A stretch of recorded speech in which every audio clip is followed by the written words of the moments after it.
સંગીત મિત્રો સુગ્રીવ અને બાલી બંને બ્રહ્માજીના ઓરસ એટલે કે વરદાન દ્વારા પ્રાપ્ત પુત્રો છે અને બ્રહ્માજીની કૃપા બાલી પર સદૈવ બની રહે છે. જ્યારે બાલીને બ્રહ્માજી પાસેથી આ વરદાન મળ્યું કે જે પણ તેની સાથે યુદ્ધ કરવા તેની સામે આવશે તેની અડધી તાકાત બાલીના શરીરમાં ચાલી જશે અને આથી બાલી દરેક યુદ્ધમાં અજેય રહેશે. બાલીને પોતાના બળ પર મોટો અહંકાર હતો.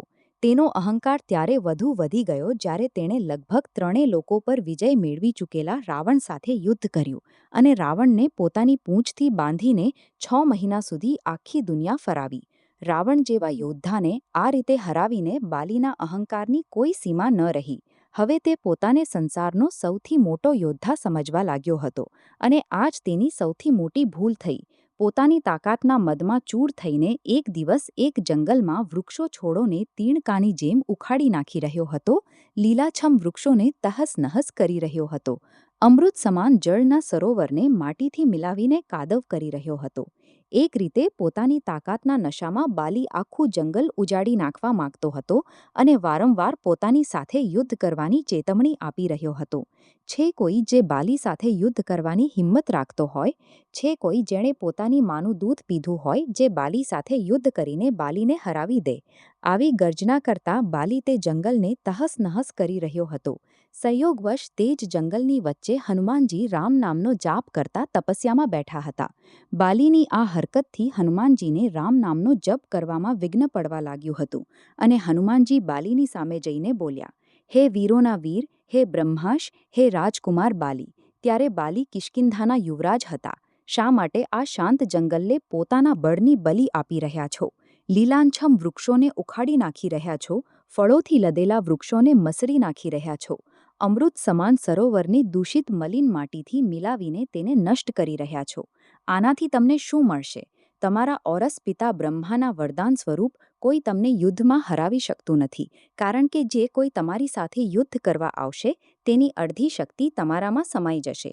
તેથી હે કપિ રાજકુમાર, પોતાના બળના અહંકારને શાંત કરો અને રામ નામનો જપ કરો. આનાથી તારા મનમાં પોતાના બળનું ભાન નહીં રહે અને રામ નામનો જાપ કરવાથી આ લોક અને પરલોક બંને સુધરી જશે. એટલું સાંભળતા જ બાલી પોતાના બળના મદમાં ચૂર થઈને હનુમાનજીને બોલ્યો, વાનર, તું અમને શિક્ષા આપી રહ્યો છે. રાજકુમાર બાલીને જેણે વિશ્વના બધા યોદ્ધાઓને ધૂળ ચટાવી છે અને જેની એક હુંકારથી મોટામાં મોટો પર્વત પણ ખંડ-ખંડ થઈ જાય છે. જા તુચ્છ વાનર, જા અને તું જ ભક્તિ કર પોતાના રામની.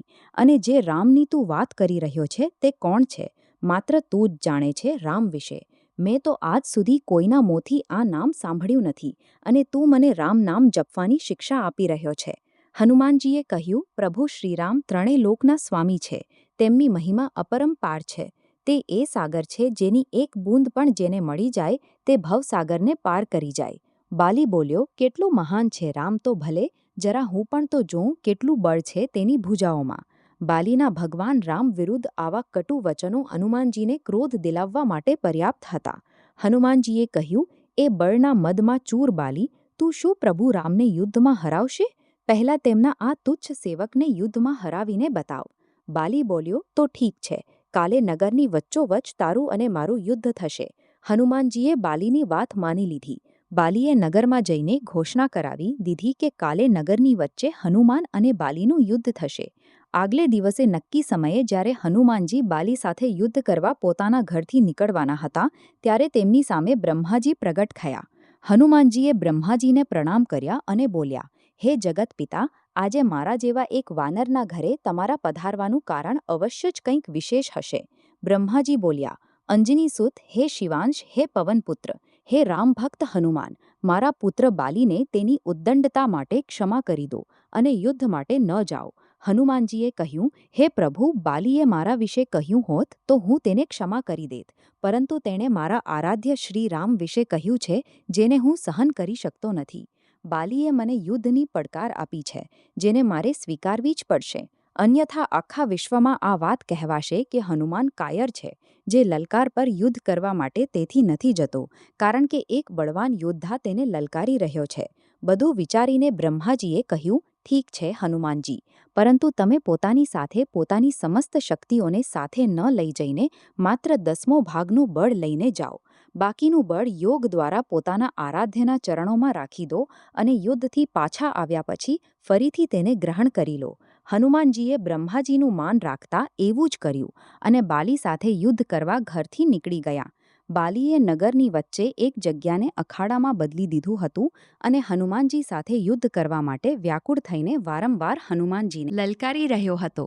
આખું નગર આ અદ્ભુત અને બે મહાયોદ્ધાઓના યુદ્ધને જોવા માટે ભેગું થયું હતું. હનુમાનજી જેમ જ યુદ્ધ સ્થળે પહોંચ્યા તેમ બાલીએ હનુમાનને અખાડામાં આવવા માટે લલકાર્યા. લલકાર સાંભળીને જેમ જ હનુમાનજીએ એક પગ અખાડામાં મૂક્યો તેમ તેમની અડધી શક્તિ બાલીમાં ચાલી ગઈ. બાલીમાં જેમ જ હનુમાનજીની આદિશક્તિ સમાઈ તેમ બાલીના શરીરમાં ફેરફાર થવા લાગ્યા. તેના શરીરમાં તાકાતનો પૂર આવી ગયો. બાલીનું શરીર બળના પ્રભાવમાં ફૂલવા લાગ્યું. તેનું શરીર ફાટીને લોહી નીકળવા લાગ્યું. બાલીને કંઈ સમજાતું નહોતું. ત્યારે બ્રહ્માજી બાલી પાસે પ્રગટ થયા અને બાલીને કહ્યું, પુત્ર, જેટલું જલ્દી થઈ શકે તેટલું અહીંથી દૂર, અતિ દૂર ચાલ્યા જાઓ. બાલીને આ સમયે કંઈ સમજાતું નહોતું. તેણે બ્રહ્માજીની વાત સાંભળી અને સરપટ દોડ માંડી દીધી. 100 માઇલથી વધુ દોડ્યા પછી બાલી થાકીને પડી ગયો. થોડી વાર પછી જ્યારે હોશ આવ્યો તો પોતાની સામે બ્રહ્માજીને જોઈને બોલ્યો, આ બધું શું છે?